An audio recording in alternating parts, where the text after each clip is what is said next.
इस कार्यक्रम के पुण्यार्चक हैं माता पिता श्रीमान स्वरूप चंद जी, कमला जैन, दिनेश जैन, रेखा जैन, दिवेश जैन, दिशा जैन, गंगवाल परिवार, प्रवासी मुंबई, निवासी ब्यावर। श्री रतन लाल जी, श्रीमती राजप्रभा, अशोक, ममता, आदित्य, रिद्धिमा, आकाश एवं विशाल सेठी, कोलकाता। श्री सुनील जी, श्रीमती आशा जी, विक्की, श्रेया, सिद्ध, अद्विता, हैदराबाद की समस्त मुनि संघ की आज गंभीर सागर जी महाराज श्री के चरणों में एक क्षाम्य सहित आग्रह है कि ऑनलाइन जो जिज्ञासा हमें प्राप्त हुई है पूज्य श्री के समक्ष समाधान के लिए प्रस्तुत करें।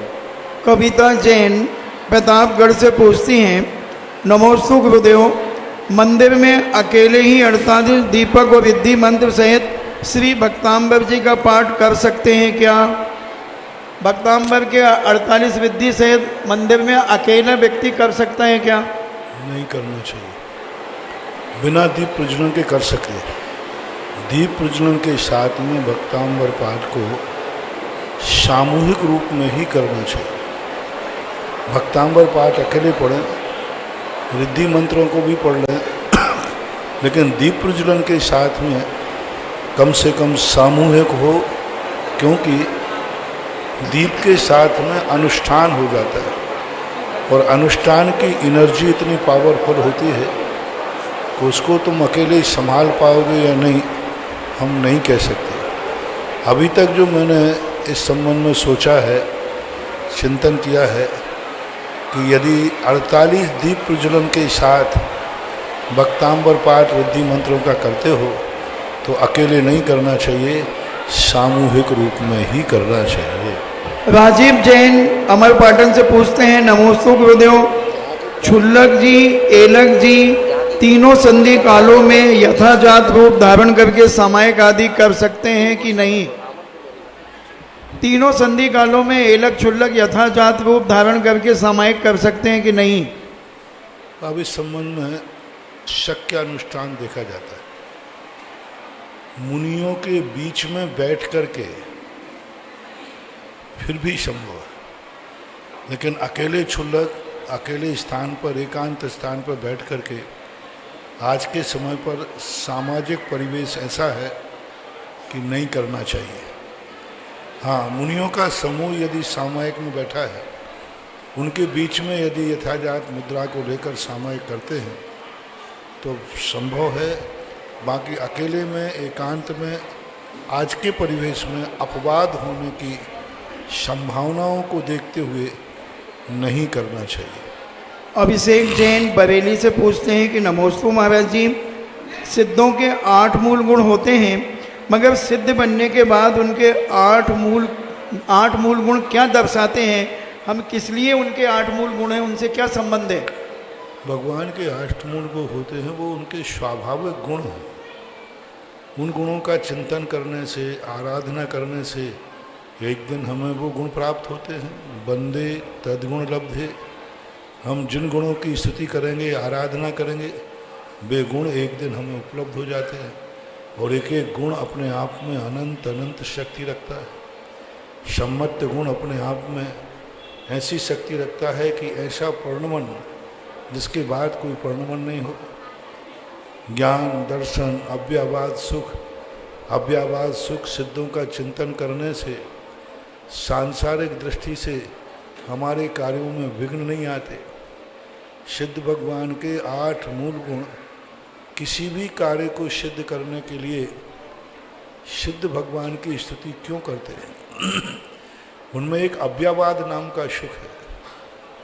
अव्यावाद नाम के गुण का जब हम सिद्धों का चिंतन करेंगे, किसी भी कार्य के प्रारंभ करने के पहले यदि विशुद्धि पूर्वक किया है तो वो कार्य पूर्ण होने तक किसी भी प्रकार की बाधा विघ्न उसमें नहीं आएगा। क्योंकि हर महान आत्माओं के गुण कोई ना कोई साइड एनर्जी रखते हैं, और वो भौतिक एनर्जी रखते हैं, नैमित्तिक एनर्जी रखते हैं। हर वस्तु में 2 एनर्जी होती है, एक उपादान और एक निमित्त। निमित्त की भी एनर्जी उसकी है, यानी वो दूसरों को क्या दे सकती है, स्वयं को क्या ले सकती है, दूसरों को क्या दे सकती है। जैसे एक दीपक है, स्वयं में भी प्रकाशमान है, लेकिन उसकी एक एनर्जी है कि वो दूसरे को भी प्रकाशित करती है। ऐसे ही महान आत्माओं की जितनी भी शक्तियां हैं वो उनको तो लाभ देते ही हैं, उन शक्तियों का जो ध्यान करते हैं, उपासना करते हैं, आराधना करते हैं, वे शक्तियाँ उनको भी वैसा ही फल, वैसी ही परिणति देते हैं। यानी जो वो कार्य करना चाहते हैं उस कार्य के लिए निर्बाध रूप से वह ऐसी शक्ति प्रदान करता है। ऋतिक जैन जबलपुर से पूछते हैं, गुरुवर के चरणों में नमोस्तु। गुरुवर, काल सर्प दोष का प्रभाव व्यक्ति के जीवन में क्या पड़ता है या नहीं? व्यक्ति के जीवन में काल सर्प दोष का कोई प्रभाव पड़ता है कि नहीं? काल सर्प दोष का, काल सर्प दोष, पहली बात तो ये काल सर्प ही ज्योतिष से बाहर है। ये अभी कुछ दिनों से इसकी चर्चा चली। बकरी ग्रह होते हैं, ज्योतिष के अनुसार कुछ ग्रह इस प्रकार से बकरी हो जाते हैं कि वो आकृति उसकी सांप की बन जाती है और ग्रह कुंडली में आते। ऐसा जिंदगी में कोई व्यक्ति नहीं हो सकता इसकी पूरी जिंदगी में कभी एक ना एक दिन काल सर्प नहीं आता, क्योंकि ज्योतिष का एक क्रम है घूमने का। वो कहीं ना कहीं किसी ना किसी रूप में वो क्रम आएगा ही आएगा। इसलिए काल सर्प वगैरह कुछ नहीं है, वो एक वक्री ग्रहों का समय होता है। उस समय अपना धर्म ध्यान करो, अच्छी पूजन करो, और दुनिया भर के ढोंग धतूरे की अपेक्षा सबसे बड़ा काल सर्प के निवारण करने वाले चिंतामणि पारसनाथ भगवान हैं, उनका ध्यान रखो। काले काले नागों वाले हैं, वह पारसनाथ का ध्यान करते कैसा भी काल सर्प हो वो अपने आप शांत हो जाता है। तो ऐसा मानना चाहिए। अरुण पाटनी इंदिरा विहार कोटा से पूछते हैं,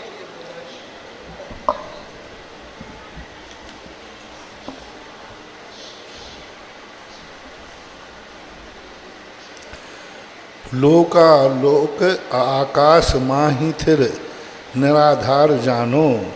लोक और आलोक आकाश जो है ये निराधार है, किसी के आधार नहीं, स्व प्रतिष्ठित है। आकाश की है, पुरुष रूप कर कटी भय षड प्रत्न सो मानो। यानी ये पूरे आलोक आकाश के मध्य में पैर फैला करके कमर पे हाथ रखकर खड़े हो जाओ तो ये तीन लोक का आकार कहलाता है। ऐसा है तीन लोक का आकार जहाँ पर सारे द्रव्य रहते हैं, धर्म अधर्म आकाश काल जीव द्रव्य रहता है, वो आकाश द्रव्य। लोक भावना के अंतर्गत ये पंक्ति है, इसका न कोई न करता हरता अमिट अनादि है। इस पूरे तीन लोक का न कोई करता है न धरता है, अमिट है, कभी मिटा नहीं है, अनादिकाल से है। जीव रूप पुद्गल नाचे या में कर्म उपाधि है। जीव और पुद्गल ये दोनों मिलकर के नाचते हैं, कर्म की उपाधि बनाते हैं। जीव पुद्गल कर्मों को कर्म रूप परिणमन कराता है, पुद्गल कर्म जीव को सुखी दुखी करते हैं। जीव परिणाम हेतु पुग्गल कम्मतम परिणम दी, पुग्गल कम्म निमित्तम तहेव जीवो भी परिणम दे। पूज्यवर कुंद कुंद भगवान ने कहा कि जीव के परिणामों को निमित्त पाकर पुद्गल कर्म रूप परिणत करता है, और कर्मों का निमित्त पाकर ये जीव राग द्वेष आदि करता है। इससे ये संसार की रचना होती है, और जीव और पुद्गल ये दोनों का नाच का नाम है संसार। ऐसी लोक भावना के अंतर्गत कहा गया। ध्रुमिल सिंगई कनाडा से पूछते हैं, गुरुवर नमोस्तु, विदेश में रहकर क्या आदेश है आपका हमारे लिए?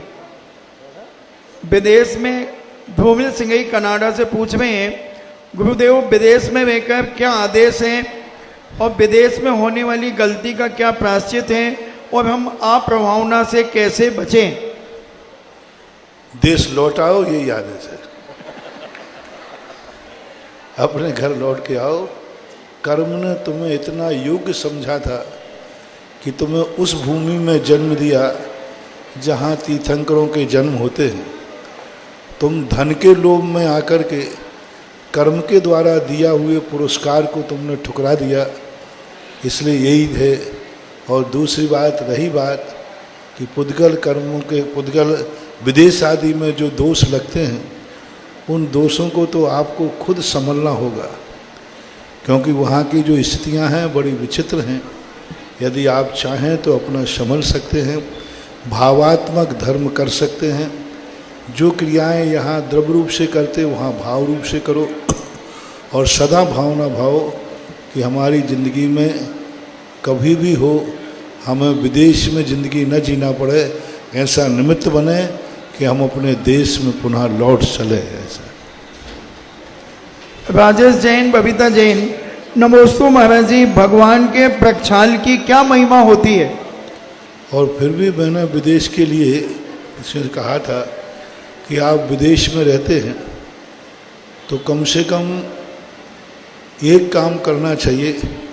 तुम वहाँ मंदिर नहीं बना सकते हो तो तुम्हारा प्रायश्चित यही है कि यहाँ पर किसी तीर्थ पे या किसी कॉलोनी में अपनी कमाई से एक मंदिर बनवा देना, तो तुम्हारा प्रायश्चित हो जाएगा। तुम भले मंदिर नहीं जा पाए, दूसरों कर दिया। अपनी कमाई से एक देश में स्कूल खोल देना जो कि संस्कार से युक्त हो। अपने देश में कोई एक ऐसा हॉस्पिटल खोल देना। अपनी जाति और समाज के लिए जो असमर्थ लोग हैं उनके लिए कुछ ऐसा सहयोग कर देना कि देश में रह कर के हमारी समाज का कोई व्यक्ति अच्छा अध्ययन करना चाहता है तो उसका सहयोग कर देना। गुजरात के सबसे ज़्यादा NRI है, लेकिन वे कमाते विदेश में हैं, लेकिन अपने गांव अपने नगर में खर्च करते हैं। गुजरात के हर गांव नगर में जाओ, ऐसे अच्छे अच्छे स्कूल हॉस्पिटल मिलते हैं। उन गांव में तो कमज़ोर हैं, उनकी तो इतनी क्षमता है नहीं। तो पूछा, भाई आप इतना अच्छा हॉस्पिटल कैसे बना लिया? बोले हमारे गांव के लोग विदेश में रहते हैं, कमाते वहाँ हैं और गमाते यहाँ हैं। तो ये यदि आप कर सकें तो आपका प्रायश्चित हो सकता है। राजेश जैन, बबीता जैन नागपुर से पूछती हैं, नमोस्तु महाराज जी, भगवान के प्रक्षाल की क्या महिमा हुआ करती है? काय की? भगवान के प्रक्षाल की क्या महिमा हुआ करती है? बहुत बार बता चुके हैं। प्रक्षाल हमारे यहाँ है ही नहीं। पहली बात, हमारे यहाँ अभिषेक है, और अभिषेक की महिमा में बहुत बार बच चुका। भगवान के समस्त गुणों को आत्मसात करने की एक प्रक्रिया है। भगवान की मूर्ति की एनर्जी को हम अपने जीवन में कैसे स्वीकार करें, तो जल एक सबसे ज़्यादा करंट को पकड़ता है। सबसे ज़्यादा जल करंट किस में प्रवाहमान होता है? जल में सबसे ज़्यादा तेजी के साथ। और भगवान एक बिजली से विद्युत से भरे हुए हैं, और उनकी ऊर्जा को हम कैसे ग्रहण करें, कैसे उसमें करंट आवे? तो जल एक इतना बड़ा साधन है कि जैसे ही जल उसमें ढलता है, भगवान की एनर्जी उस जल में तरंगायित होती है, प्रभावित होती है, और जल के माध्यम से हम भगवान की शक्तियों को अपने आत्मा में, अपने शरीर में प्राप्त करके अनेक अनेक प्रकार के विपत्तियों से बचते हैं, रोगों से बचते हैं, इच्छाओं की पूर्ति करते हैं। ये भौतिक सुख है। पारमार्थिक सुख है कि हमारे अंदर जो कल्मश है, कर्म प्रबंध निगडैरपि हीनताप्तम ज्ञात्वापि भक्ति वशता परमादि देवम त्वाम स्वीय कल्मश गणोन्मथनाय देव शुद्धोदकैरभिनयामि महाभिषेकम। पूज्यवर मांगनंदी महाराज ने कहा कि हे भगवान, आपके ऊपर जल ढलता है और पाप हमारे धुलते हैं। धल किस पर ढल रहा है? भगवान पर। कलमश किसके धुल रहे हैं? मेरे कलमश धुलते हैं भगवान। इससे बड़ा चमत्कार और अभिषेक का क्या होगा? आज तक कभी कोई व्यक्ति विज्ञान दुनिया में नहीं हुआ कि दूसरा नहावे और दूसरा फ्रेश हो जावे। एक व्यक्ति नहा रहा है बाथरूम में और दूसरा बाहर कह रहा है यार तू नहा, मैं फ्रेश हो रहा हूं। ऐसा आज तक कभी, लेकिन हमारे यहाँ मंदिर में होता है, निहुन भगवान का होता है, फ्रेश भक्त होता है, निर्मल भक्त होता है। गंदगी भक्त की धुलती है, फ्रेशनेस भक्त में आती है और जल भगवान पर ढलता है। यही सबसे बड़ा अभिषेक का चमत्कार है, अतिशय। मीनाक्षी जैन किशनगढ़ मदनगंज से पूछती हैं, नमोस्तु महाराज जी, आज को हम लोग कुछ जैन श्रावक श्राविकाएं अपने घरों में कछुआ का पालन करते हैं और एक जार में मछलियों का पालन करते हैं, तो क्या यह उचित है या वास्तु संबंधी कोई ठीक है? घर में कछुआ पालन करना और मछली आदि का जार में देखो, पालन ये सब ठीक नहीं है। ये चाइना की है। चाइना जो वास्तु है उनका बिल्कुल भिन्न है। वो ठंडा देश है, वो बर्फीला देश है, उनके उत्तर में पहाड़ हिमालय पड़ा हुआ है। तो ये चाइना की जो पद्धतियां हैं ये भारतीय ज्योतिष से, भारतीय वास्तु से मेल नहीं खाती। मछली आदि का पालन करना ये उचित नहीं है, ठीक नहीं है। ये कदापि शुभ नहीं हो सकती, क्योंकि वो बंधन में युक्त व्यक्ति कभी तुम्हें दुआ नहीं दे सकता, बद्दुआ ही देगा। मयंक जैन भोपाल से पूछते हैं, नमोस्तु महाराज जी, भगवान का अभिषेक के बाद गंधोदक होने के बाद भगवान का जो प्रक्षाल किया जाता है उस कपड़े को भी गंधोदक में निचो दिया जाता है, यह उचित है अनुचित? गलत है, बहुत गलत है, नहीं करना चाहिए।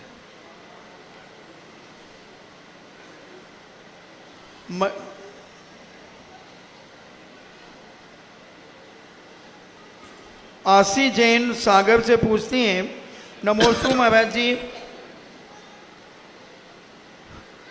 किसी ने कोई प्लाट खरीदा है और अगर उसमें पहले किसी की मृत्यु आदि हो गई है और बाद में पता चला है तो क्या उससे नेगेटिव ऊर्जा आएगी? किसी प्लाट में किसी की मृत्यु हो गई है और वो खरीद लिया, बाद में पता चला है तो उसमें क्या नेगेटिव ऊर्जा आएगी? मृत्यु हो गई, किसी का मरण हो गया, मर्डर हो गया उस जगह पे और वो किसी ने खरीद लिया, कोई फर्क नहीं पड़ता। ऐसा कौन सा घर में जिसमें कोई मरा नहीं हो? ऐसा कौन सा स्थान है जहाँ कोई मरता नहीं हो? मरने धरने से ऐसा कुछ नहीं होता है। जब कोई संक्लेश के साथ मरता है, मर्डर केस होता है, सुसाइड केस होता है, उसमें ज़रूर कुछ दिन तक मरणाओं का वहाँ पर स्थापन, कम से कम वहाँ की नकारात्मक वर्णाएँ 6 महीने तक कम से कम रहती है। और यदि मर्डर आदि केस होते हैं तो जरूर पुराण कथाओं में इसका वर्णन हजारों साल तक भी देखा गया है। एक वैष्णव दर्शन में एक कथा आती है कि श्रवण कुमार को अपने माता पिता के परम भक्त थे, लेकिन एक स्थान पर जाकर के उनके माता पिता के प्रति परिणाम बिगड़ जाते हैं। पिताजी कहते हैं मेरा बेटा तो ऐसा था ही नहीं जो आज बुरे भाव कर रहा है। उन्होंने पूछा बेटा ये कहाँ पर कबाड़ी रखी है? अंधे थे वो इस स्थान पर। पिताजी समझ गए कि हजारों साल पहले यहाँ पर एक बेटे ने अपनी माँ की हत्या की थी और उसकी वर्णाएं इतनी हैं कि आज भक्त बेटे ने माँ बाप की कबाड़ी रखी तो उस बेटे के भी परिणाम बिगड़ गए। तो इस प्रकार की कोई घटना घटती है तो जरूर उसका शुद्धिकरण होना चाहिए। बाकी सामान्य मौतें होती रहती हैं, ये तो हर स्थान पर होती है, उसका कोई प्रभाव नहीं। मयंक जैन भोपाल से पूछते हैं, नमोस्तु महाराज जी, अभिषेक के समय पांडुक शिला पर श्रीकार लेख कहाँ पर लिखना चाहिए? क्योंकि कुछ लोग कहते हैं कि पांडुक शिला में ऊपर लिखेंगे तो भगवान का चंदन से स्पर्श हो जाएगा और गंधोदक पीला हो जाएगा, तो क्या यह उचित है या अनुचित? अरे भाई, भगवान को संदोदक लगाना अलग चीज़ है और श्री का स्पर्श होना अलग चीज़ है, तो उससे कोई फर्क नहीं पड़ता। ठीक है, पांडुक शिला पर लिखना चाहिए, उसके बाद उस पर सिंहासन रखना चाहिए, सिंहासन पर भगवान रखना चाहिए। लेकिन जिस ढंग की तुम धमाल चौकड़ी मचाते हो, उस ढंग से सिंहासन पर भगवान रखे हैं तो प्रतिदिन भगवान नीचे उड़ गए, क्योंकि तुम धक्का दिए बिना मानोगे नहीं, और सिंहासन पर भगवान रहेंगे तो वो गिरेंगे। इसलिए सिंहासन नहीं रखते हैं कि भगवान का अभिनय नहीं हो। श्रीकार का स्पर्श से, भगवान के स्पर्श से परिग्रह का कोई दोष नहीं आता किसी प्रकार, क्योंकि वो श्री है ना कि वो चंदन है। चंदन से बनाया जरूर है, लेकिन वह श्री की स्थापना है। यदि ऐसा स्पर्श दोष मानोगे तो फिर आप तो कपड़े का भी आप मार्जन कर रहे हो, तो भगवान को परिग्रह का दोष आएगा, क्योंकि कपड़ा भगवान का त्याग है कि नहीं है, और आप पहुँचते हो। महाराज का त्याग है, महाराज का पहुँचते हो, तो फिर वस्त्र का भी दोष हो गया।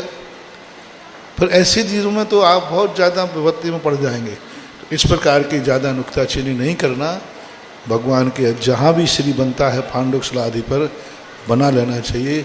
कुछ त्यागी वृत्ति, कुछ पंडित, कुछ आरिकाएँ नुक्ताचीनी करते हैं, तो तुम लोग तो बस सीधी बात है। देखो भाई, 17 डॉक्टर हैं, अपन को जिस डॉक्टर से फायदा हो उसकी बात मानना है, खत्म बात है। हर डॉक्टर हर दवाई अपनी बेचना चाहता है। आप तो ये कहो आपको कौन से डॉक्टर से फायदा है, पर उसकी सुनना, बाकी हाँ, ऐसे तो तुम कभी कुछ नहीं। दुनिया में ऐसा तुम यदि सबकी मानने लग जाओगे तो तुम लोग सब पागल हो जाओगे। आप तो एक ही बात देखो कि जिस डॉक्टर की दवाई से तुम्हें फायदा हुआ हो, मंदिर को फायदा हुआ हो, धर्म की प्रभावना बढ़ी हो, सबकी सुख समृद्धि बढ़ी हो, वही डॉक्टर तुम्हारा सर्वज्ञ है। और बस उसे भाई एक ही रख, एक डॉक्टर की दवाई खा के मरो। क्या कहा? कम से कम जीवन बीमा मिल जाएगा। तो ये सब चीजों में मत पड़ो, अपना व्यवस्थित जैसे चल रहा है चलाइए। और वो आप सभी की प्रत्यक्ष जिज्ञासा के समाधान का समय है। आज की तिथि में जगत पूज्य निर्यापक श्रमण मुनि पुंगव श्री 108 सुधा सागर जी ऋषिराज के सानिध्य में 2 महत्वपूर्ण कार्य हुए। आज प्रातःकाल शांति धारा के पश्चात जब संगम कॉलोनी की समाज यहाँ उपस्थित थी और समाज ने पूज्य श्री के समक्ष आग्रह किया कि जिनालय के सामने के भूखंड को समाज क्रय करना चाहती है, तो पूज्य श्री की प्रेरणा मिलते ही मात्र 15 मिनट के अंतराल में हमारे बीच 15 मिनट के अंतराल में इतने नाम दानदातारों के आ गए कि सारे के सारे भूखंड को क्रय करने के लिए लोगों ने शहर सी स्वीकृति प्रदान कर दी। जो नाम हमारे बीच प्राप्त हुए हैं, 5,11,000 रुपए की राशि भाग्यश्री परिवार पवन जैन जी ने घोषित की, 5,11,000 राजू बिल्टी जी परिवार, 2,11,000 जनेन जैन राहुल जैन एडवोकेट, 1,11,000 पवन साधना जैन LIC, 1,11,000 अपने स्थान से खड़े होकर वहीं से नमोस्तु कर लेंगे। देखिए नगद राशि भी लेकर के आगे दिखा दो, नगद लेके भी आए हैं। देखो पवन जी LIC, साधना जैन वास्तु शास्त्री, इन्होंने नगद राशि भी प्रदान कर दी। 1,11,000 KK जैन SBI, 1,11,000 अनिल जैन बाबू नगर निगम, 1,11,000 राजेश जैन राकेश ट्रेडर्स परिवार, 1,11,000 मनोज जैन दाल वाले, 5,11,000 आशीष जैन लालू बस सर्विस परिवार, 2,11,000 श्रीमती केसरबाई मुकेश कौशल परिवार, 1,11,000 श्रीमती पुष्पा साकेत, 1,11,000 जनेंद्र कुमार जी LIC, 1,11,000 सत्येंद्र कुमार जी भाव परिवार। जब तालियां बजाते ना आप लोग बड़े अच्छे लगते हो। 1,11,000 नरेश कुमार जी जैन फैक्ट्री वाले, 5,11,000 पवन जैन विनय जैन बिल्डर परिवार, 2,22,000 सरल जैन सोनू भैया दिव्य एक्सप्रेस परिवार, 2,22,000 अमिताभ जैन शानू कोकशन जी का परिवार, 1,11,000 विनोद कुमार जी मंगलम परिवार, 1,11,000 मनीष जैन चंद्रा मेडिकल, 2,22,000 प्रदीप संगद सरिता प्रिया तेजस्वी गांधीधाम, 1,11,000 राजकुमार सत्येंद्र कुमार सहजपुर वाले, 1,11,000 पंडित जय कुमार जी के परिवार से पारस भैया, 1,11,000 मनीष कुमार जी, 1,11,000 KK जैन छपारा वाले, 1,11,000 जय कुमार जिनेंद्र कुमार चूड़ी वाले, 1,11,000 कंछेदी लाल जी सहजपुर वाले, 1,11,000 महेश चंद जी मयूर कुमार जी लालू कटंगी वाले, मनोज कुमार जी लालू, 5,11,000 संजय गदिया जी सूरत वाला परिवार, 1,11,000 चक्रेश कुमार जी बगराजी वाले, 1,11,000 अभय कुमार जी अभय कटपीस वाले। इन सभी लोगों ने भूखंड क्रय करने के लिए मात्र 15 मिनट में पूज्य श्री की प्रेरणा से अपने भाव बनाए। और ये जो भूखंड सामने क्रय किया जाना है, ये 6500 रुपए स्क्वायर फीट की लागत से सामने क्रय किया जाना, जिसके लिए लगभग संपूर्ण राशि आज घोषित हो चुकी है। एक दूसरा और काम हुआ कि पूज्य श्री जब समायक के बाद बैठे हुए थे, आमनपुर की समाज पूज्य श्री के चरणों में नमोस्तु निवेदित करने के लिए आई। और आमनपुर की समाज ने कहा कि पूज्य श्री, आमनपुर में जो पुराना जिनालय था, अब वो भूमि अतिक्रमण में आ चुकी है, उस जिनालय को दूसरी जगह ले जाकर के नए जिनालय का निर्माण करना है। पूज्य श्री ने जैसे ही ये बात सुनी, पूज्य श्री ने वहां उपस्थित 30-40 लोगों की समाज आई थी, सभी को प्रेरणा प्रदान की, 5 मिनट का संबोधन दिया। और इन 5 मिनट के संबोधन में 1 करोड़ रुपए की राशि उन 40 लोगों ने घोषित की। 11 लाख रुपए की राशि सुभाष जी दानपति, सचिन, संदीप, नीतेश जी ने घोषित की। 11 लाख रुपए की राशि जिनेंद्र दानपति, सौरभ दानपति, कलश, हाँ 11 कलश की राशि। विजयन कुमार जी कालू, विपिन, जित्तू भैया 11 कलश की राशि। चक्रेश दानपति, हर्षित, अर्पित, इन्होंने भी 11 कलश की राशि स्वीकृत की। राकेश जी दानपति, राहुल, रोहित 11 कलश की राशि की स्वीकृति। डॉक्टर विमल जैन, डॉक्टर मयूर, मनोज, मनीष, सीए, पर्व, इन्होंने भी 11 कलश की राशि स्वीकृत की। और 11 कलश की राशि सुरेश, दिगंबर, मनीष, नीरज, लालू जी के परिवार ने स्वीकृत की। 11 कलश सुधीर कुमार जी, पलाश जैन जी ने स्वीकृत किए। 5 कलश की राशि इंजीनियर भागचंद जी जैन और 5 कलश की राशि विनोद मधु जैन ने स्वीकृत की है। मात्र 10 से 15 मिनट के अंतराल में ये सारी घोषणाएं हुई हैं। और आमनपुर के उत्साह को देख करके संभावित है कि पूज्य श्री का आने वाले समय में आमनपुर को भी सानिध्य वाला है।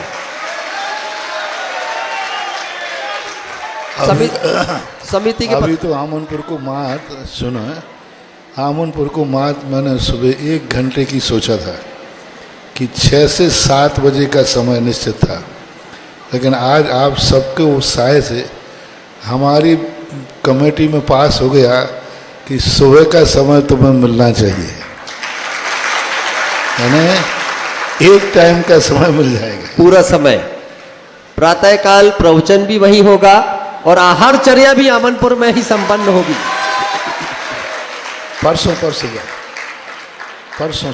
परसों सुबह का समय होगा। 21 तारीख की तिथि में आमनपुर को यह सौभाग्य मिलने जा रहा है और 20 तारीख कल की तिथि अग्रवाल कॉलोनी के हिस्से में गई है। अब जिज्ञासा समाधान में आपकी प्रत्यक्ष जिज्ञासा यहाँ आमंत्रित है।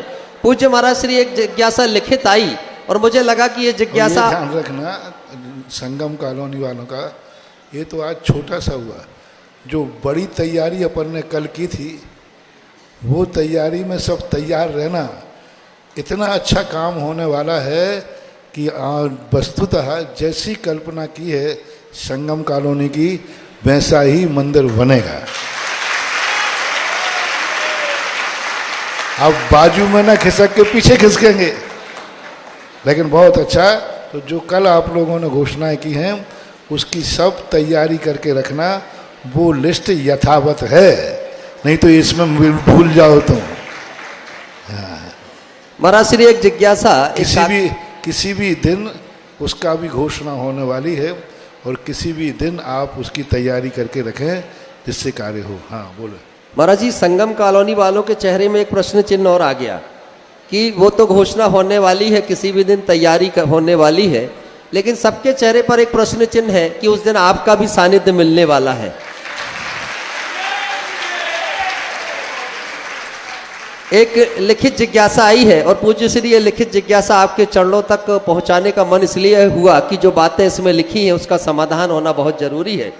ये जिज्ञासा संतोष जैन जो राष्ट्रीय स्वयंसेवक संघ परिवार से उसकी शाखा सक्षम से जुड़े हुए हैं, इन्होंने लिखा कि जब मैं दर्शन के लिए मंदिर जी गया तो मंदिर में खाली हाथ नहीं जाते, तो मैं हाथों में पुंज अस्त्र द्रव्य लेकर गया, लेकिन जब मैं दर्शन करने गया तो वहां पुंज रखने के भाव लेकर के गया था, लेकिन वेदी के ऊपर चावलों की दुर्दशा देखी। ये शब्द इसलिए उल्लेख कर रहा हूं कि लिख कर के आया। चावलों की दुर्दशा देखी तो बिना चढ़ाए उसे वापस ले आया और मैं अपने घर की छत पर आकर के उसे बिखेर दिया। कम से कम ये चिड़ियों के काम तो आ जाएगी, तो मैंने सही किया या गलत किया, ये प्रश्न है संतोष जी का। आपने गलत किया। आप भगवान को चढ़ाने के बाद हमारे यहाँ वो निर्माल हो जाता है, आखिरी उसकी दशा और दुर्दशा पर आपको विचार नहीं करना। आपका जो सगुन है 1,00,000 बोरी भी आप डाल दें, लेकिन वो अर्घ मांगलिक नहीं हो सकता। और 2 दाने का अर्घ भी यदि भगवान को चढ़ाते हैं तो ये अनर्घ पद देने वाला है। इसलिए भगवान की वेदी पर चढ़ाया हुआ द्रव्य हमें ये ना देखें कि इसकी क्या दुर्दशा है, ये ना देखें कि इसको कौन उठाता है, ये देखें कि हमारी जिंदगी का सगुन भगवान के चरणों में चढ़ाने में होता है, ये देखना चाहिए। ये सुधारवादी परंपरा से यदि हम ऐसा करेंगे तो बहुत सारी चीज़ें आप देखना। आपके घरों में पानी की कितनी दुर्दशा है, तो क्यों ना वो पानी की दुर्दशा खत्म करके वो पानी जाकर के पशु पक्षियों को, दुनिया को पिलाया जाए। लेकिन वो दुर्दशा पानी की होती है, लेकिन घर की जो आवश्यकताएं हैं वो भी तुम्हें पूरी करना पड़ेगी। आप नहाते हो, पानी गंदा होता है, आपके नहाने से पानी की कितनी बड़ी दुर्दशा होती है, गंदा होता है कि नहीं? तो उस पानी की दुर्दशा को देख करके नहाना बंद कर दो, क्योंकि पानी की दुर्दशा होती है। आप खाना पीना करने के बाद उस भोजन की क्या दुर्दशा होती है, मलमूत्र बनता है, तो खाना पीना बंद कर दो। ऐसा नहीं, भगवान की पूजा कहलाती है, वो सगुन है, मांगलिक है, शुभ है, अनंत कर्मों के पाप कर्मों को क्षय करने में कारण है। इसलिए और देखिए, चर्चा होते होते संगम कॉलोनी के भूखंड को क्रय करने के लिए एक और दानदातार ने अपने नाम संप्रेषित किए। 1,11,000 रुपए की राशि श्री प्रदीप चौधरी जी शीतलपुरी वालों ने घोषित की है। जिज्ञासा समाधान में सर्वप्रथम अब मैं जिज्ञासा आमंत्रित करूंगा ब्रह्मचारिणी सविता दीदी पिंडरई वालों की, और उनके बाद तैयार रहे पंडित सुरेश चंद जी जैन। वहां पहुंचाए सविता दीदी के पास, शीघ्रता से माइक पहुंचाएंगे। नमस्ते महाराज जी। महाराज जी, पूज्य मानतुंग आचार्य जी ने जो भक्तामृत स्तोत्र की रचना की, 48 काव्य लिखे, तो वो 48 काव्य में एक एक ताले टूटे कि एक श्लोक से पूरे 48 ताले टूटे? ताले तोड़ने की जो व्यवस्थाएं हैं वो किंवदंती यही है कि एक एक श्लोक पढ़ते गए और एक एक करके ताला टूटता गया। ये तो एक किंवदंती है। घटना क्या घटी थी, क्या घटी हुई होगी, उस समय का तात्कालिक कोई इतिहास आगम में ऐसी कोई कथा नहीं मिल रही, लेकिन किंवदंती यही है कि एक एक करके एक एक श्लोक से ताले टूटे थे। ऐसा। नमस्ते महाराज जी। देखिए, एक और नाम संगम कॉलोनी के भूखंड को क्रय करने के लिए एक और दानदातार का नाम 1,11,000 रुपए की राशि राकेश जैन SBI वालों ने घोषित की। एक बार तालियां उनके सम्मान में। और जिज्ञासा रखेंगे पंडित सुरेश चंद जी जैन, और उसके बाद तैयार रहे आरती जैन। पूज्य श्री के चरणों में कोटिशः नमोस्तु। महाराज जी, 2 शब्द आते हैं, रिद्धि और सिद्धि। रिद्धियाँ 64 हैं, उनके हम जाप, अनुष्ठान, पूजा, व्रत इत्यादि सब करते हैं, और प्रतिदिन परमर्शी स्वस्ति मंगल विधानों में उसका वाचन भी करते हैं। सिद्धियों के बारे में हमने ज्ञात नहीं है, पूज्य श्री सिद्धि के बारे में थोड़ा सा। जैनागम रिद्धियों को ही महत्व देता है, क्योंकि रिद्धियां स्वतः प्रकट होती हैं और सिद्धियां प्राप्त की जाती हैं।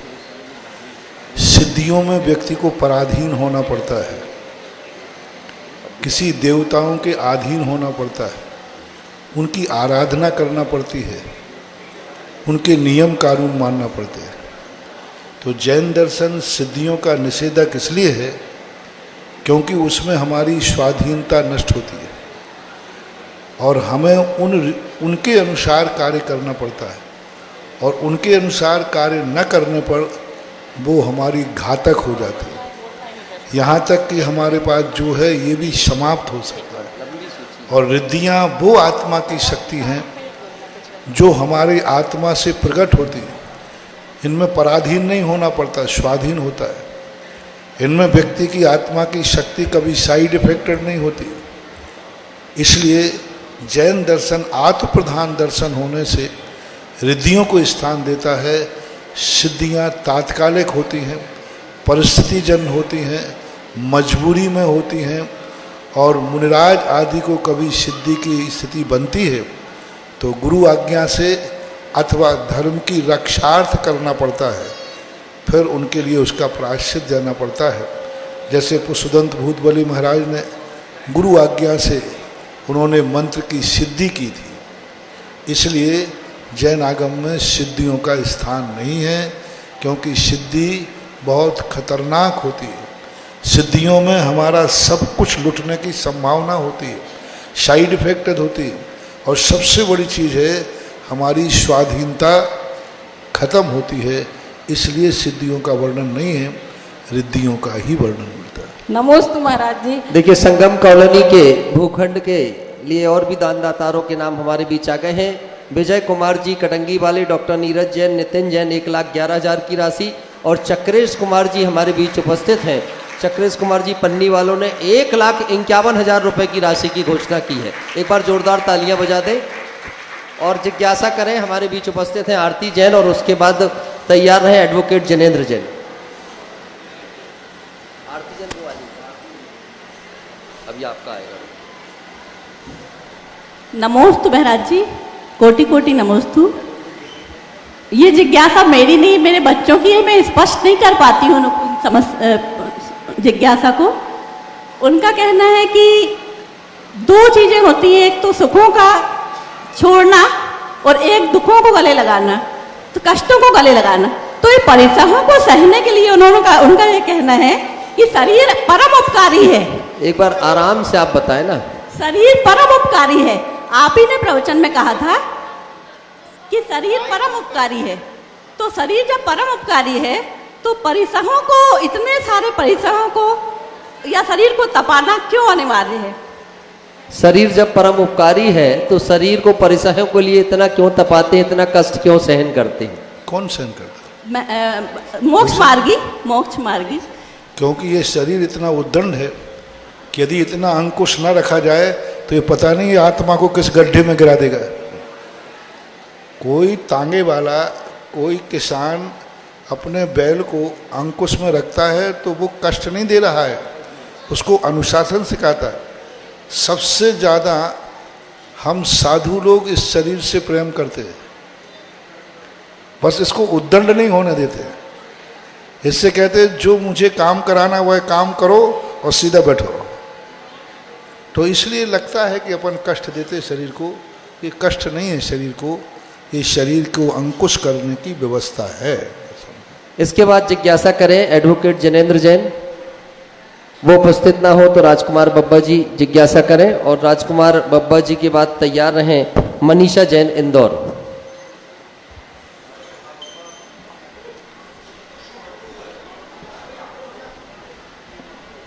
जिज्ञासा है कि आपकी, जल्दी करो ना। गुरुवार नमोस्तु नमोस्तु नमोस्तु।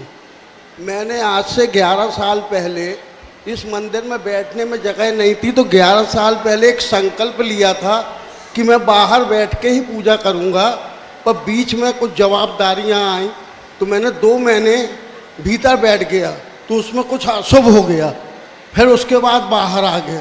तो क्या वो संकल्प टूटने से ऐसा हुआ क्या गुरुवार? अब ऐसा करो कि तुम्हारा संकल्प भी पूरा हो जाए। इतना बड़ा मंदिर बनाओ कि तुम्हें बाहर आना ही नहीं पड़े, और ये सारा उपक्रम उसी के लिए चल रहा है और सबकी भावना भी है। कल सारी समाज ने उत्साह दिखा करके बता दिया कि हम मंदिर का विस्तार चाहते हैं, और ऐसा चाहते हैं कि हर भगवान का भक्त भगवान के अंदर से पूजा पाठ करे। किसी को देखने वाले भी देखें, सब करने वाले देखें। देखो कुछ शुभ संकेत मिल रहे हैं, शायद तुम्हारी भावना पूरी हो कि छोटे मंदिर के कारण तुम्हें बाहर निकलना पड़े। अब बड़े मंदिर बन जाएगा तो तुम अंदर आ जाना, फिर कोई अशुभ नहीं होगा। नमोस्तु महाराज संगम जी। कॉलोनी के लिए एक और नाम हमें 1,11,000 की राशि का प्राप्त हुआ है। संजय जी कैटरर्स ने 1,11,000 रुपए भूखंड के लिए घोषित किए हैं। अब जिज्ञासा रखें मनीषा जैन इंदौर से और इसके बाद तैयार रहें कमल कुमार जैन SBI। नमोस्तु महाराज श्री। महाराज जी 14 गुण स्थान होते हैं, 14 गुण स्थान होते हैं, उसमें मिश्र गुण स्थान कैसे समझें? मिश्र गुण स्थान का अर्थ होता है कभी कभी, क्योंकि गुण स्थानों की परिभाषा है मोह और योग की परिणति का नाम गुण स्थान होता है। तो कभी कभी कर्म मिश्र दशा में उदय में आते हैं। एक सम्यक मिथ्यात्व नाम की प्रकृति है, वह उनमें मिथ्यात्व के भी अंश हैं, सम्यक्त के भी अंश हैं, और ये दोनों मिलकर के एक प्रकृति का निर्माण करते हैं। और उस समय जो एक अंतर्मुहूर्त के लिए परिणाम बनता है उसे मिश्र गुण स्थान कहते हैं। कर्म के उदय के कारण से ऐसा मिश्र गुण स्थान बन जाता है।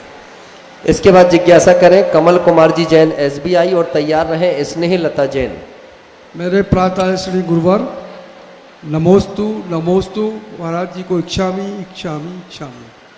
मेरा प्रश्न ये है कि अनुशासन और स्वशासन में कौन सा श्रेष्ठ?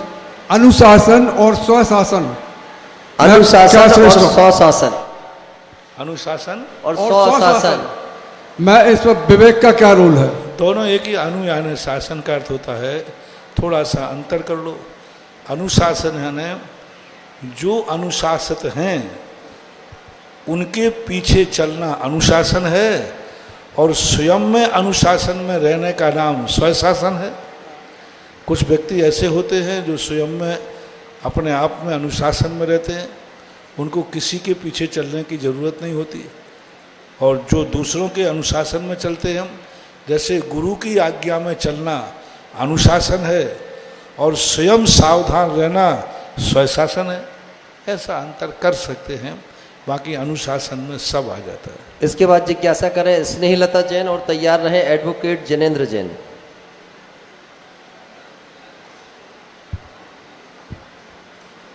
परम श्रद्धेय मुनिश्री निर्यापक मुनिश्री के चरणों में मेरा और मेरे परिवार की ओर से त्रिवार नमोस्तु नमोस्तु नमोस्तु।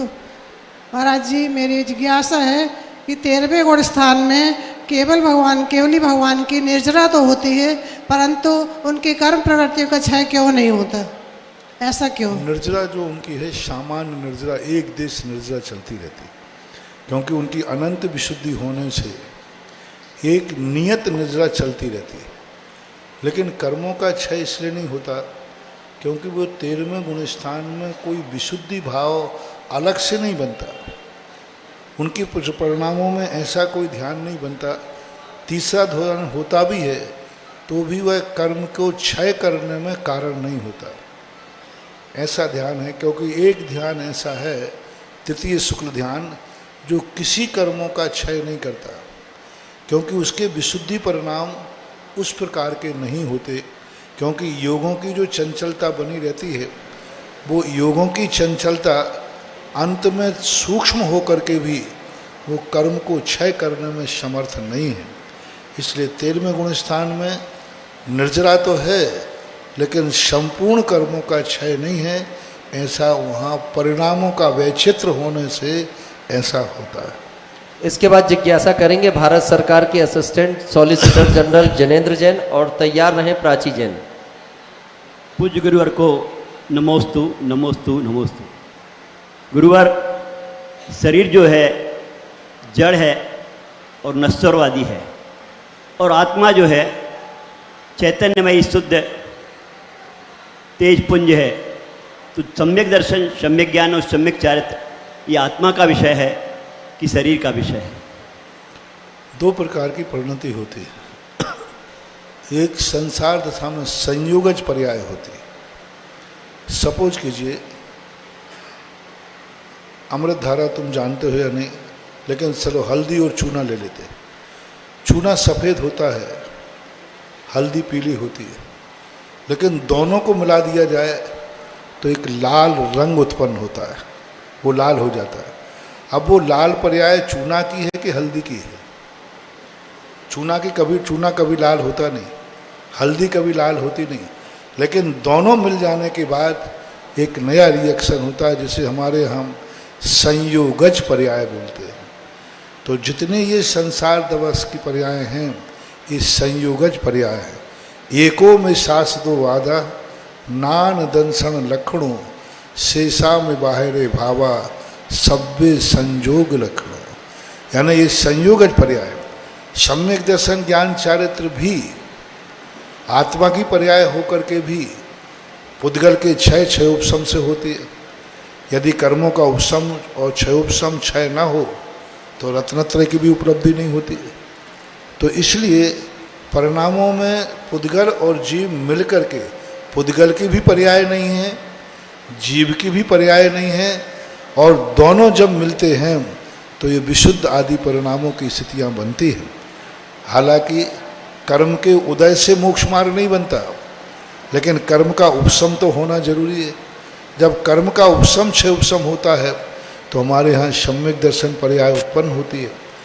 लेकिन वो सम्यक दर्शन पर्याय विभाव पर्याय है, शुभाव पर्याय नहीं। रत्नत्रय भी विभाव पर्याय है, शुभाव पर्याय नहीं। मति ज्ञान शुद्ध ज्ञान स्वभाव पर्याय नहीं, विभाव पर्याय है। विभाव पर्याय इसलिए हैं क्योंकि वो पर की अपेक्षा रखते हैं। यदि शरीर नहीं होगा तो रत्नत्रय नहीं होगा, शरीर से रहित रत्नत्रय नहीं हो सकता। इसलिए वो रत्नत्रय भी कहीं ना कहीं नौ कर्म के अधीन होने से उसको विभाव पर्याय कहते हैं। मानना ये चाहिए ये संयोगज पर्याय कहलाती हैं, जो एक से उत्पन्न नहीं होती, दो के मिलने पर ही उत्पन्न होती है। इसके बाद जिज्ञासा करें प्राची जैन और फिर तैयार रहेंगे मुकुल जैन सेतु। मुनि श्री के चरणों में बारंबार नमोस्तु महाराज जी, नमोस्तु नमोस्तु। गंभीर सागर जी महाराज को इक्षामी इक्षामी इक्षामी। मुनि श्री जो एक दिन में 8 पहर होते हैं उनके नाम क्या रहते हैं और अपन को किस पहर में क्या कार्य करना चाहिए? इन 8 पहरों के नाम अलग अलग से दिए हैं। जैसे प्रातः काल है, प्रत्युष काल बोलते हैं, प्रातः काल बोलते हैं। दूसरे काल के भी नाम हैं, दूसरे को प्रदोष काल बोलते हैं, संध्या काल बोलते हैं, गंधर्व काल बोलते हैं, राक्षस काल बोलते हैं। इनके क्रमवर्ती पर्याय क्रम रूप से इनके नाम अर्वाचीन आचार्यों ने दिए। हालांकि प्राचीन आचार्यों ने 8 का कोई अलग अलग नाम नहीं दिए, लेकिन फिर भी क्रिया कोशों में आदि में इनके अलग अलग नाम मिलते हैं और उनके नाम के अनुसार कार्य भी विभाजन किए गए। उनके अनुसार स्वाध्याय आदि की व्यवस्था कौन से पहर में कौन से उसमें स्वाध्याय आदि करना चाहिए, तो इनके प्रभाव भी देखे जाते हैं। इनके नाम अलग अलग से हैं, व्यवस्थित हैं। इसके बाद जिज्ञासा करें मुकुल जैन सेतु। अगर उपस्थित ना हो तो सिद्ध जैन अपनी जिज्ञासा रखेंगे, सिद्ध जैन, और उसके बाद तैयार रहे मीना परिधान। सिद्ध जैन अपने स्थान पर खड़े हो जाए, शीघ्रता से सामने पहुंचाएं।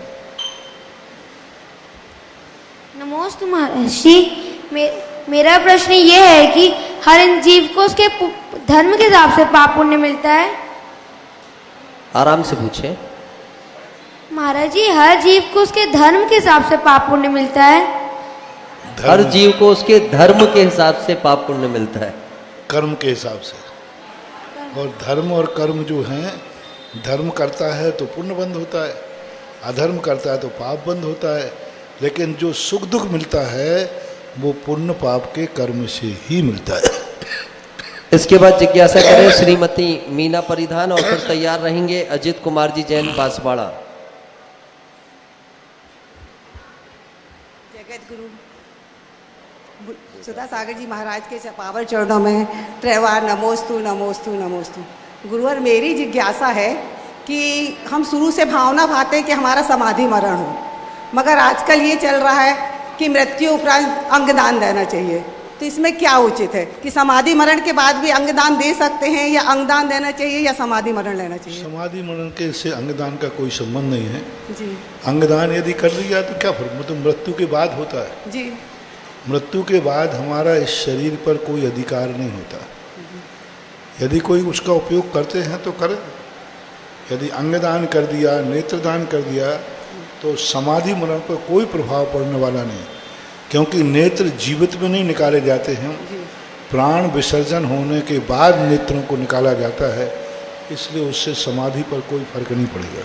तो दे सकते हैं ना महाराज जी अंगदान भी? दे सकते हैं, ये नहीं कहूँगा जी। मैंने फॉर्म भर दिया और रोज भावना भाती हूँ कि अंत समय समाधि मरण ही लूंगी। अब संकेतों को समझ जाए तो समाधि में कोई बाधा नहीं है, दे सकते हैं या नहीं दे सकते हैं, ये मेरे अधिकार क्षेत्र के बाहर की क्षेत्र है। नमोस्तु महाराज जी, नमोस्तु। इसके बाद जिज्ञासा करें अजित कुमार जी जैन बांसवाड़ा और तैयार रहे रजनी जैन। नमोस्तु महाराज जी, नमोस्तु नमोस्तु। क्षमी क्षमी क्षमी महाराज जी। मेरी जिज्ञासा है, क्या संसारी देवों की प्रतिष्ठा होती है? संसारी देवों की प्रतिष्ठा होती है जो संसार में क्या देव रहते संसारी हैं? देवों की प्रतिष्ठा संसारी देव जो है उनकी प्रतिष्ठा होती है? संसारी देव होती है, और जो मंदिरों में रक्षपाल इत्यादि विराजमान होते हैं उनकी भी प्रतिष्ठा होती है क्या? और होती है तो उनके ऊपर जो चांदी वगैरह के आवरण होते हैं तो तत्काल जैसे दिन में उनकी प्रतिष्ठा हमारे जैनागम में संसारी देवी देवताओं की क्षेत्रपाल पद्मावती आदि की प्रतिष्ठा, प्राण प्रतिष्ठा का कोई उल्लेख नहीं, कोई ग्रंथ देखने में नहीं आया कि उनकी प्राण प्रतिष्ठा कैसे होना चाहिए, उनकी स्थापना मंदिर में कहाँ होना चाहिए, ये भी आगम देखने में नहीं आया। मात भगवान के वैभव के साथ पूज्यवर यतिवृषभ आचार्य महाराज ने त्रिलोय प्रणति के अंदर देवत छंद में कुछ देवों की स्थापना की, लेकिन उनकी भी प्राण प्रतिष्ठा नहीं की। यक्ष यक्षिणियों को उनके पार्श्व भाग में चौकीदार के रूप में प्रस्तुत किया गया समोषण में, लेकिन किसी अकृत्रिम चैत्यालय में कहीं भी इनकी स्थापना का कोई उल्लेख नहीं मिलता। समोषण में मिलता है तो चौकीदार के रूप में मिलता है, रक्षक के रूप में मिलता है, दरबान के रूप में मिलता है। बाकी इनकी प्राण प्रतिष्ठा मंदिर में कैसी कहाँ होना चाहिए, हमें तो आज तक अभी कोई आगम देखने में नहीं आया। भगवान के वैभव के साथ जरूर इनके वर्णन मिलते हैं, वही मानना चाहिए। इसके बाद जिज्ञासा करें रजनी जैन और तैयार रहे कमल जैन शिवनगर। नहीं रुकी, बैठिए आप, विराजित हुई।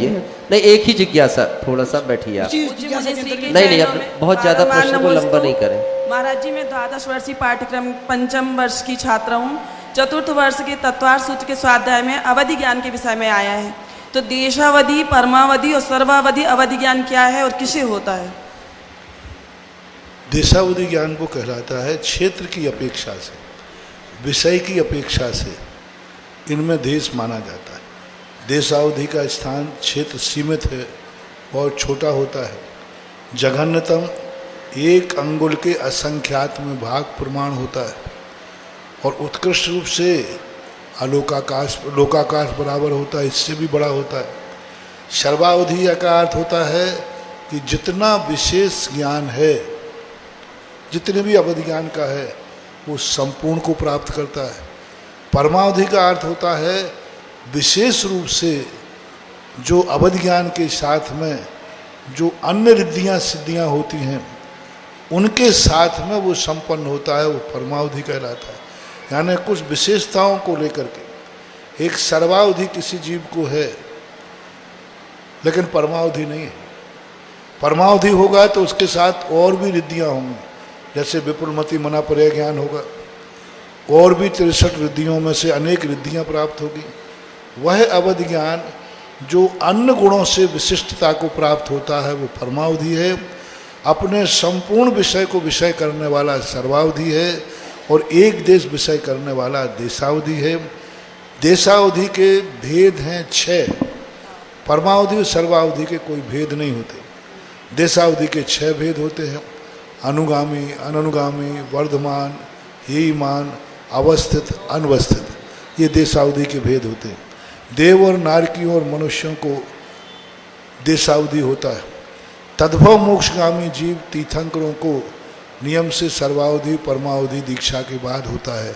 ऐसी कुछ विशेषताएं रहती हैं। इसके बाद जिज्ञासा करें कमल कुमार जैन शिवनगर और तैयार रहें उसके बाद हनी सिंघई अमरावती।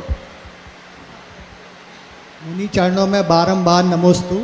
मेरे ससुराल पक्ष वाले दरभंगा बिहार में रहते हैं, वहाँ पर कोई जैन मंदिर नहीं है, तो उनकी जिज्ञासा जी है कि ऐसी क्या व्यवस्था बनाई जाए कि पूजन अभिषेक की उनको नियमित व्यवस्था बन सके। मंदिर स्थापित करो या जहाँ मंदिर है वहाँ आ जाओ, इसके अलावा और क्या कह सकता हूँ। मंदिर की व्यवस्था बनाइए।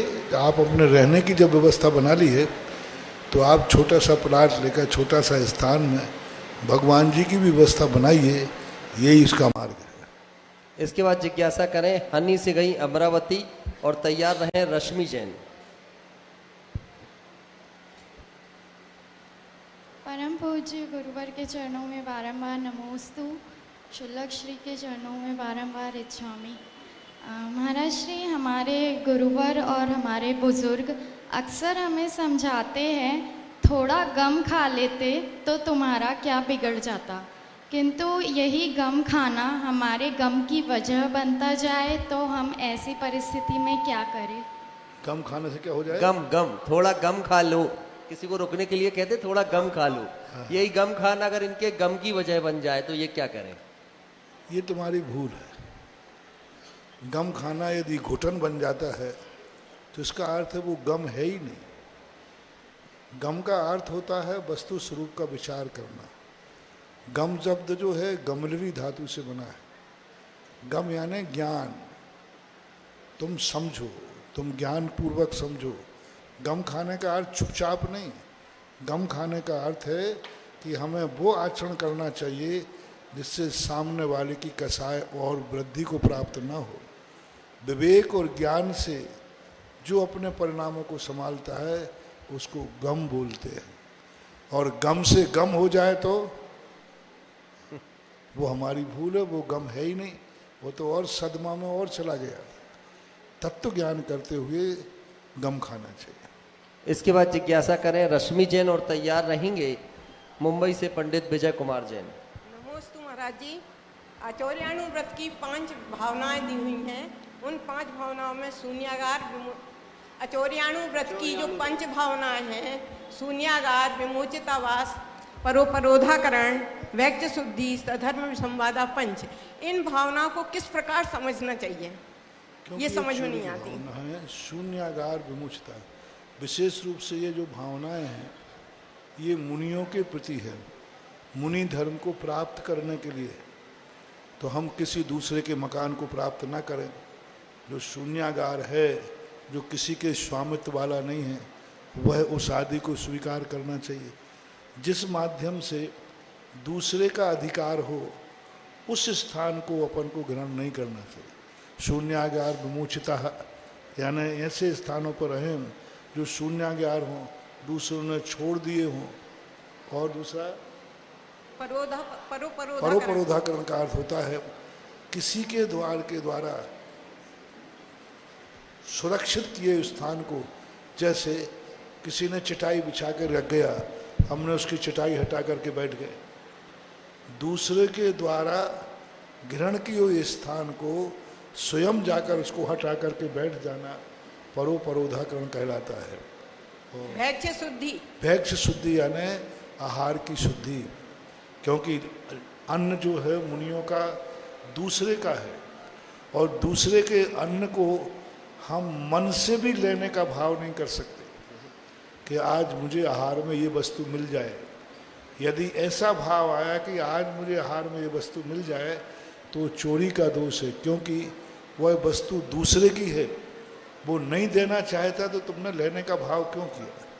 तो भैक्ष्य शुद्धि के समय यानी भिक्षा में व्यक्ति मन वचन काय से वस्तु को लेने का भाव न करे, देवे वह लेवे, इसलिए भैक्ष्य। साधर्मी विषमवादा पंच, साधर्मी से जो है विषमवाद करना, तर्क वितर्क करना, चर्चा करना अलग चीज़ है, लेकिन तर्क वितर्क करना, उसको नीचा दिखाना, तुमने ये जवाब दिया है मैं इसका खंडन करके रहूँगा।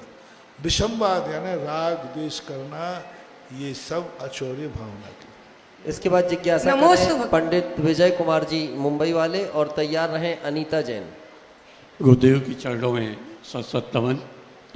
गुरुदेव, पंच कल्याणक जब आप अभी संपन्न हुए, उसमें मूर्तियों के ऊपर बीजाक्षर लिखे जाते हैं, यानी वर्णमाला पूरी हिंदी की लिखी जाती है।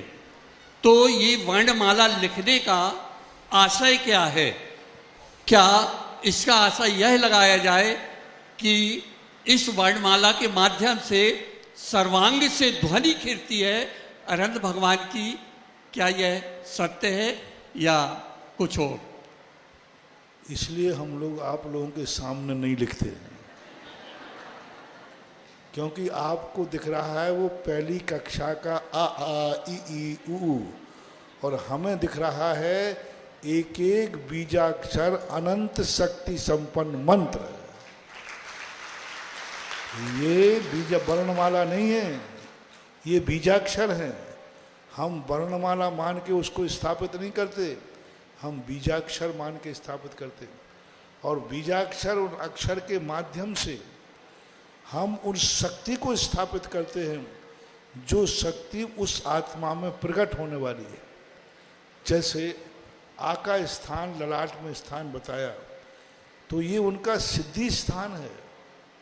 यहाँ से जो आ की शक्तियाँ प्रकट होती हैं, वो शक्तियाँ जैसे हम उस अक्षर को लिखेंगे, उस संबंधी शक्ति वहाँ पर जागृत हो जाएगी। यानी जो मूर्तियाँ हैं, इस मूर्ति में जब वो मुनि दीक्षा लेते हैं तो हमें 63 रिद्धियों की शक्तियाँ उसमें प्रकट करना है। मन पर्याय ज्ञान प्रकट करना, अवधि ज्ञान प्रकट करना, सर्वावधि करना, परमावधि करना, कोष्ठवधि, 63 रिद्धियों की शक्तियाँ प्रकट करना है।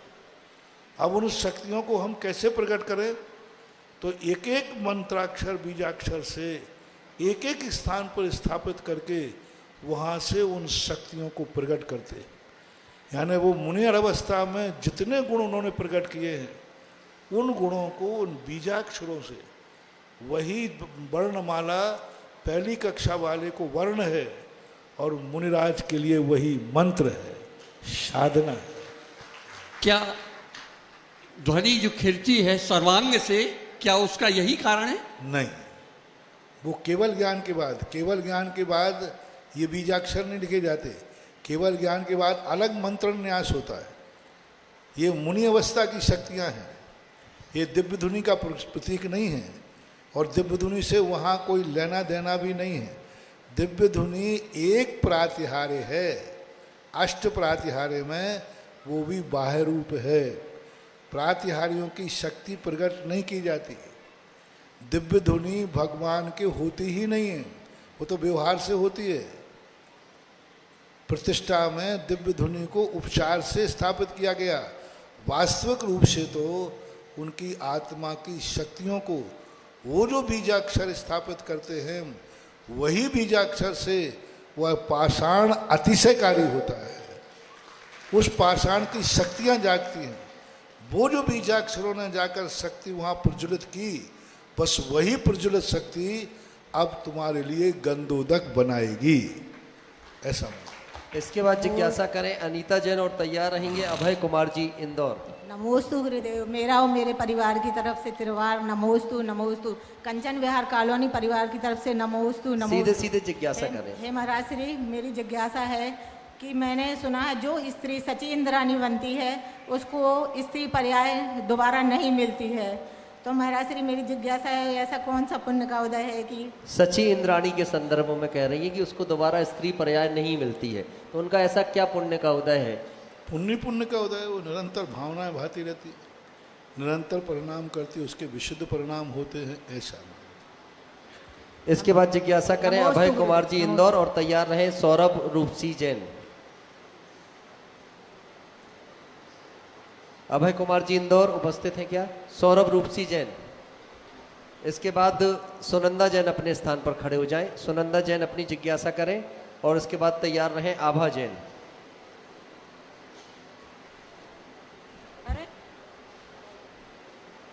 नमोस्तु महाराज जी, मेरा और मेरे परिवार की तरफ से नमोस्तु इच्छामि महाराज जी। महाराज जी, हमने रक्षाबंधन कथा में पढ़ा और सुना है कि मुनि विष्णु कुमार जी को तप के प्रभाव से अनेक रिद्धियाँ प्राप्त हो गई थी और आश्चर्य की बात ये है कि उन्हें स्वयं इसका भान नहीं था। तो जिज्ञासा ये है महाराज जी कि आपको भी तप के प्रभाव से पता नहीं कितनी रिद्धियाँ प्राप्त हुई होगी। महाराज जी ये मेरा अकेला मानना नहीं, ये बहुतों का मानना है। तो जिज्ञासा ये है कि अभी आचार्य श्री ने आपको बता भी दिया होगा, कुंडलपुर में भान भी करा दिया होगा। विष्णु कुमार महाराज को रिद्धियां प्रकट हुई, लेकिन विशेषता ये है कि रिद्धि विष्णु कुमार को खुद पता नहीं है कि मेरे पास रिद्धियां हैं। इसलिए साधु को इतनी फुर्सत कहाँ है, जो बहुत जिनके धंधा पानी बहुत ज़्यादा चलता है, वो कमाते हैं, उनको नोट गिनने की फुर्सत ही नहीं होती है। वो तो क्या कहते हैं, नोट लाके फटक देते हैं। इसी प्रकार साधुओं को जो धर्म ध्यान में लगे रहते हैं, उन्हें रिद्धि सिद्धि गिनने की फुर्सत कहाँ है, क्योंकि कमाई ही इतनी हो रही कि पुरानी कमाई को कौन गिनता फिरे, नहीं आ रही है ना। इसलिए विष्णु कुमार महाराज अपने आत्मा के ध्यान में इतने लीन थे कि उनको पता ही नहीं था कि रिद्धि प्रकट हो गई। साधु को अपनी शक्तियों का ज्ञान नहीं होना चाहिए, साधु को अपनी साधना की तरफ ध्यान देना चाहिए। जो साधु साधना के बाद शक्तियों की तरफ ध्यान देते हैं, उनकी साधना नष्ट हो जाती है, उनकी साधना खत्म हो जाती है। और जो शक्तियों को प्राप्त करने की बात सोचते भी नहीं, अपनी साधना में लगे रहते हैं, वो शक्तियाँ अपने आप शुताई होती हैं। इसलिए मुझे तो कोई फुर्सत है नहीं कि मैं अपनी शक्तियाँ गिनता फिरूं, क्योंकि मेरी साधना में अभी इतनी बाकी है कि उसी से टाइम नहीं मिलता। तो उस सिद्धि और रिद्धियों से क्या, अब तुम्हें उनसे कुछ मिलता है तो तुम जानो, तुम्हारा काम है। और महाराज जी इसके बाद जिज्ञासा करें सुनंदा जैन, और तैयार रहेंगे मयूर जैन दिल्ली। मेरे आराध्य गुरुवर श्री सुधा सागर महाराज जी के चरणों में त्रिवार नमोस्तु महाराज जी, नमोस्तु महाराज जी, नमोस्तु। मेरा प्रश्न यह है महाराज जी, शांति धारा में जो व्याधिम घिनंतु बोलते हैं, उसका अर्थ क्या है? शांति धारा, व्याधिम घिनंतु। व्याधिम घिनंतु, घिनंतु यानी व्याधि का नाश हो, समाप्त हो, ऐसा। मयूर जैन दिल्ली अपनी जिज्ञासा करेंगे और आभा जैन तैयार रहें। चलिए, अगर वो नहीं है तो आभा जैन खड़े हो जाएं, अपनी जिज्ञासा करें, और इसके बाद दिया जैन। गुरुवार के चरणों में नमोस्तु नमोस्तु नमोस्तु। महाराज जी, पद्म पुराण में एक प्रसंग आया है कि सीता का जीव राम की जीव के समक्ष जाके उनको डिगाना चाह रही थी, वो किस वजह से था उनका? महिलाओं का काम ही क्या है? महिलाओं का काम ही यही है, राग भाव पैदा करना। कैसे करके राग की उत्पत्ति, उनका एक राग भाव था, क्योंकि 16 भाव से उनका एक ऐसा संबंध चल रहा था। और महिलाओं में एक वीक पॉइंट होता है, साथ में नमोस्तु करना। अकेले में नमोस्तु को उनको मजा नहीं आता, फिर पति को पकड़ के लाते, साथ में करो। अब साथ में करने का अर्थ क्या है? अब ये तो नारी का वीक पॉइंट होता है, क्योंकि वो अकेले में डरती है, तो वो सोचती है सदा साथ बने रहे। नेचुरल। हालांकि उस समय सीता प्रतीन्द्र बन चुकी थी, पुरुष बन चुकी थी, लेकिन पूर्व अनुराग के कारण से उसको भाव ये आया, अगले भाव में मुझे भी मोक्ष जाना है, क्यों ना हम दोनों मिलकर के मोक्ष जाएंगे। ऐसा परिणाम उनका जाग गया। हालांकि वह उनका परिणाम विवेकपूर्ण नहीं है, उस परिणाम की पूज्यवर रविशंकर महाराज ने आलोचना की है, ये ठीक नहीं है। लेकिन फिर भी एक अनुराग बस ऐसा हो जाता है। असंयमी व्यक्ति क्या कर दे वे कोई भरोसा नहीं, और उसमें नारी और हो और नारी भाव जाग जाए, हालांकि सीता का जीव नारी नहीं था, लेकिन नारी भाव जाग गया उसको, ऐसा हो। इसके बाद जिज्ञासा करें दिया जैन और तैयार रहें नीरज जैन, शैलेश जैन, सुभाष नगर।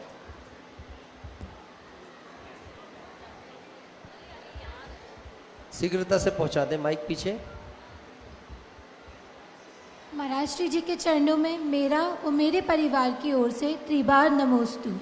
महाराज श्री जी, मेरे भाई को शासनोदय तीर्थ क्षेत्र के पंच कल्याणक प्रतिष्ठा महोत्सव में लोकांतिक देव बनने का सौभाग्य प्राप्त हुआ है। तो मेरी जिज्ञासा यह है कि लोकांतिक देव कौन होते हैं और इसका इसके जीवन पे क्या प्रभाव पड़ेगा? नमोस्तु।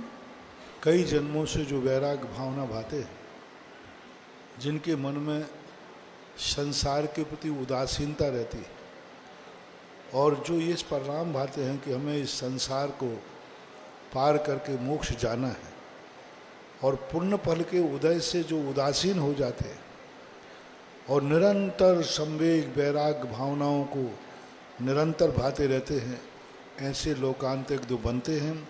और जो लोकांतिक देव होते हैं वे भी निरंतर 12 भावनाओं का चिंतन करते रहते हैं। ऐसे नीरज जी, शैलेश जी, सुभाष नगर एक जिज्ञासा करेंगे और उसके बाद साहिनी जैन, श्रेया जैन खड़े हो जाएंगी और एक जिज्ञासा करेंगी। नमोस्तु महाराज जी, सकल जैन समाज सुभाष नगर की ओर से बारंबार नमोस्तु। महाराज श्री, आपका ऐसा अतिशय है कि सुभाष नगर जैन मंदिर पूरे भारतवर्ष में प्रसिद्ध हुआ। मेरी जिज्ञासा है, पूरे भक्तों की यही जिज्ञासा है कि महाराज श्री जब पनागर के बाद सुभाष नगर में आपके चरण पड़े और रात्रि विश्राम हुआ तो आपको मंदिर जी एवं प्रतिमा जी में क्या अतिशय नजर आया? पूरे भक्त जानना चाहते हैं। मेरे तो हर प्रतिमा में अतिशय ही अतिशय दिखता है, और मूर्तियों की जो स्थितियां बनती हैं वो तात्कालिक उन मूर्तियों के संबंध में जो विचार किया जाता है वह है अच्छी मूर्ति है, तो अतिशयकारी मूर्ति है, व्यवस्थित है, शांत परिणामी है, सौम परिणामी। अभी इतने ही कह सकता हूँ क्योंकि ज़्यादा परीक्षण मैंने उसका किया नहीं। साहिनी जैन, श्रेया जैन एक साथ खड़े हों और एक जिज्ञासा करें और उसके बाद राशि जैन, शिवनगर तैयार रहें। नमोस्तु महाराज जी। महाराज श्री, मेरा प्रश्न ये है कि कर्मों का फल अगर दुख का कारण होता है तो उस समय हमें कैसा चिंतन करना चाहिए, और अगर कर्म आया है तो कैसे जाए, इस समय में किस प्रकार के भाव रखने चाहिए? कर्म का उदय जब आता है, जब कभी हमें कोई बुरे का भाव लाता है तो हमें सावधान रहना चाहिए कि हमने जरूर कोई खोटा काम किया था, उस कारण से खोटा कर्म उदय में आया, और उसको रोकने का यही उपाय है कि जिन निमित्तों से हमारे परिणाम बिगड़ते हैं और अशुभ कर्मों का उदय आता है, उस निमित्तों से दूर हटना चाहिए। दुश्मन के सामने जाने से हमें क्रोध जागेगा तो हमें उस दुश्मन के सामना नहीं करना चाहिए। किसी रागी व्यक्ति को देखकर हमें राग जागेगा तो रागान्वित वस्तुओं का संपर्क नहीं करना चाहिए। जुआड़ियों के बीच में बैठने से हमें जुआ खेलने का भाव आएगा तो हमें ऐसी संगति को छोड़ना चाहिए। कर्मों से बचने का सबसे फर्स्ट एड उपाय है, जिस निमित्त से हमारे परिणाम बिगड़ते हैं उन निमित्तों से दूर हट जाना चाहिए। यही कर्मों से बचने का उपाय। राशि जैन, शिवनगर जिज्ञासा रखें और उसके बाद सरला जैन तैयार रहें।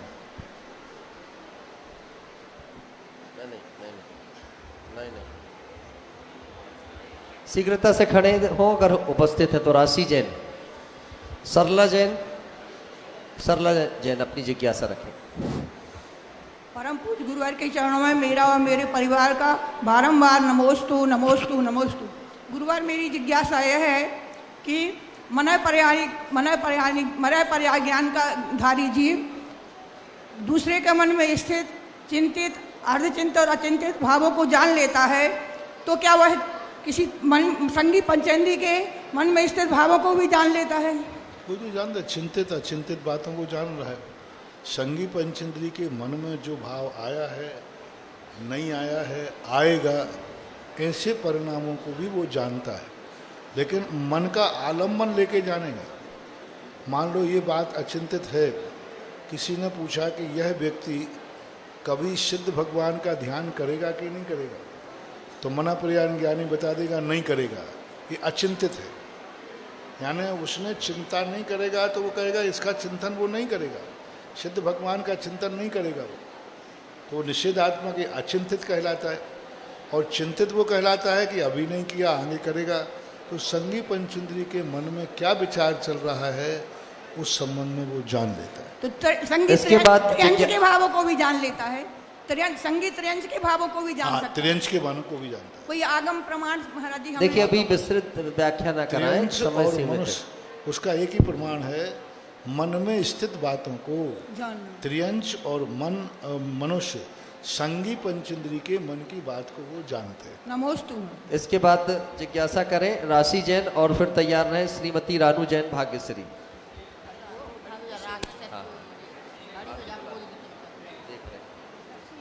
हाँ जिज्ञासा करें, आप करें ना, जिज्ञासा करें। नमोस्तु महाराज जी, नमोस्तु महाराज जी। मेरी जिज्ञासा है कि जैसे कल्पातीत के अहमेंद्र 33 सागर तक धर्म चर्चा करते हैं, तो ऐसी कैसे इतने लंबे समय तक की चर्चाएं हैं कि चर्चाएं तो इतनी हैं कि 33 सागर तो क्या 33 लाख सागर हो जाए तो भी कम है, क्योंकि सारा ब्रह्मांड सारी शक्तियाँ अनंत पर्याय हैं। अतीत में अनंत पर्याय निकल गई, भविष्य में अनंत पर्याय हैं, अनंत गुण हैं, अनंत द्रव्य हैं। एक एक द्रव्य गुण की पर्यायों को भी चिंतन किया जाए तो अनंत काल भी कम पड़ सकता है। अब जिज्ञासा करें मयूर दीप्ति जैन। तत्व चर्चा भी होती होगी।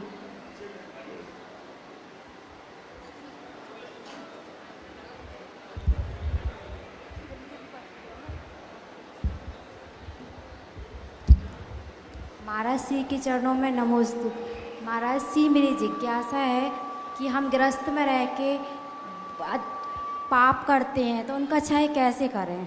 षडावश्यक, जो गृहस्थों के षडावश्यक बताए हैं, उन षडावश्यकों को निरंतर अवीक्षण रूप से जो पालन करते हैं, उनके गृहस्थ के जो सामान्य दोष लगते हैं उनका प्रक्षालन होता है। अब जिज्ञासा समाधान के सत्र को हम यहाँ विराम दे रहे हैं। इस कार्यक्रम के पुण्यार्चक थे माता पिता श्रीमान स्वरूप चंद जी, कमला जैन, दिनेश जैन, रेखा जैन, दिवेश जैन, दिशा जैन, गंगवाल परिवार, प्रवासी मुंबई, निवासी ब्यावर। श्री रतन लाल जी, श्रीमती राजप्रभा, अशोक, ममता, आदित्य, रिद्धिमा, आकाश एवं विशाल सेठी, कोलकाता। श्री सुनील जी, श्रीमती आशा जी, विक्की, श्रेया, सिद्ध, अद्विता, हैदराबाद।